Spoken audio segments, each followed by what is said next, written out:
Our verse for today is Luke chapter 21 verses 12 to 13, and it reads, "But before all this occurs, they will arrest you and persecute you. They will hand you over to synagogues and prisons, and you will be brought before kings and governors because of my name.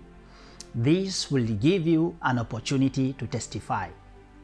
These verses address the theme of the persecution of the followers of Christ, a theme that is not nice to our ears, which have become used to messages of prosperity and well-being, but which was at the center of Christ's teachings and life.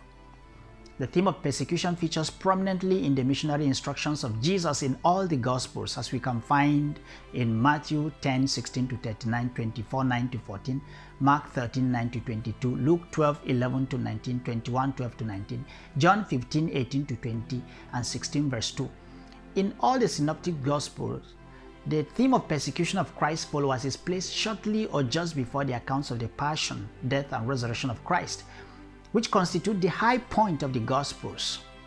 The collocation of the discourse on persecution in the Gospels just before the Christ event of the passion, death, and resurrection points both to its significance as Jesus' last teachings, but also its eschatological outlook as a discourse in view of an imminent end. First, the end of the first temple of Jerusalem, which Jesus was predicting and which eventually will happen in 70 AD. Secondly, in view of the end of Jesus' earthly life, the metaphorical temple which after being destroyed, he will raise in 3 days.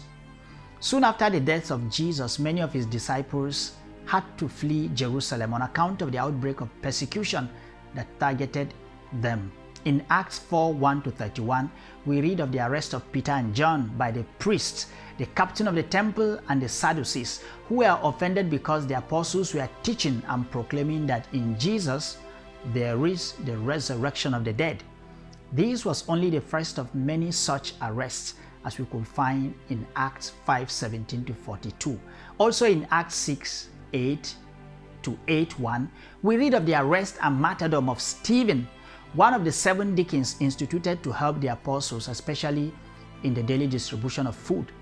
We also read of Saul's persecution of the Christians, leading to the fleeing of Christians all over. Such will be the case of the early church in Rome.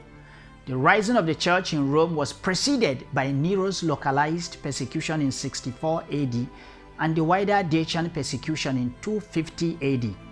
It is necessary, therefore, to remind ourselves as Christians about Christ's teachings holistically, of which persecution and the cross are a necessary part, a part which is, however, often suppressed in many pulpits today, more interested in proclaiming prosperity and, quite frankly, a comfortable and crossless Christianity, unrecognizable in neither the teachings or life of Christ nor of the early Christians.